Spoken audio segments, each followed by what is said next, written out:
The Joe Rogan Experience. On one hand, when you have children and you bring a child to the zoo, on one hand, it's really fascinating to watch this little person look at all these different animals and freak out and see how amazing it is. But that's the only pro, is introducing human beings, like little human beings in particular, to these animals. Everything else is a con, except for the animals that are like really endangered, and they protect them and help breed them, and then sometimes they're responsible for some reintroduction efforts. But other than that, it's an animal prison, man. It's weird. I don't take the position or ideology. I'm not this person that's trying to represent an ideology necessarily. I'm not against all zoos, but I have to say that there's nothing more sad than seeing elephants, cats, bears. I mean, cats, man. The cats, when they're pacing back and forth, I mean, just get them out of there. Oh. Whose purpose are you serving? Is that good for you? I mean, seeing an animal that's got zoocosis. I mean, it's a mental case. And we don't know what the fuck's going on in their head, so we have no idea. And most people just watch and think this is just maybe normal or something, right? A lot of people, we're not, see, because the veil is only now sort of coming off and people are sort of now getting the truth on the matters, you start to see things for what they are. I watched the video on YouTube some weeks ago, and it was Marineland in the 70s, and man, was this place busy.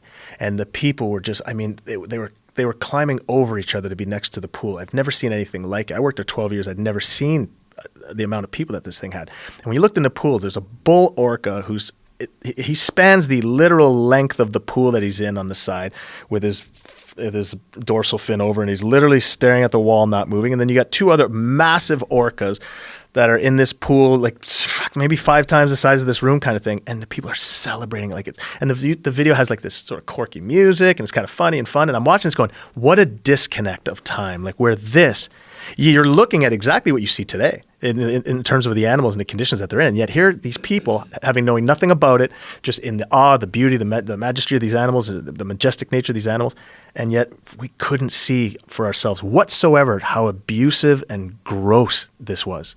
It was really a weird and strange thing. But that's Marineland's a legacy business. They built themselves on having people come and experience the shock and awe of these animals, and they did very, very well. But that time is long gone now. Long gone. I think we're going to come to a time in the future where people think the same way about zoos. I think it's we're going to realize, like, I get that you want to see them. I get it. I get you want to see them. I want to see them too. But god damn, we got to stop doing that. Like, this is no way. Also, the problem is humans don't have any real experience with animals. We have experience with dogs and cats, which are these domesticated, weird little fluffy friends. They are not animals. We don't have much experience with real animals. And even the animals that you have experience with, they're urbanized. You know, like pigeons that you can feed, or squirrels that take peanuts from you. You get out into the world, and the world of the wild, of forests and mountains, and you see actual real animals, and it's almost psychedelic.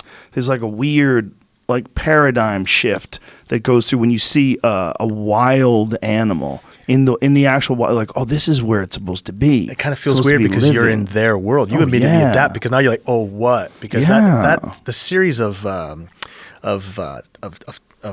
tools that animal has in its world that doesn't translate in captivity, for instance, is like, wait a second, that thing can spring on me, climb a mountain, like I'm in its world now. It's to me, that's the awe of the experience of witnessing animals, because since the year and a half that expired that from our last show, I had the gift of seeing dolphins in the wild. I went down to I can't remember what beach it was, but it was while I was in California, and that was my first experience, in fact. Again, I'm from a small place.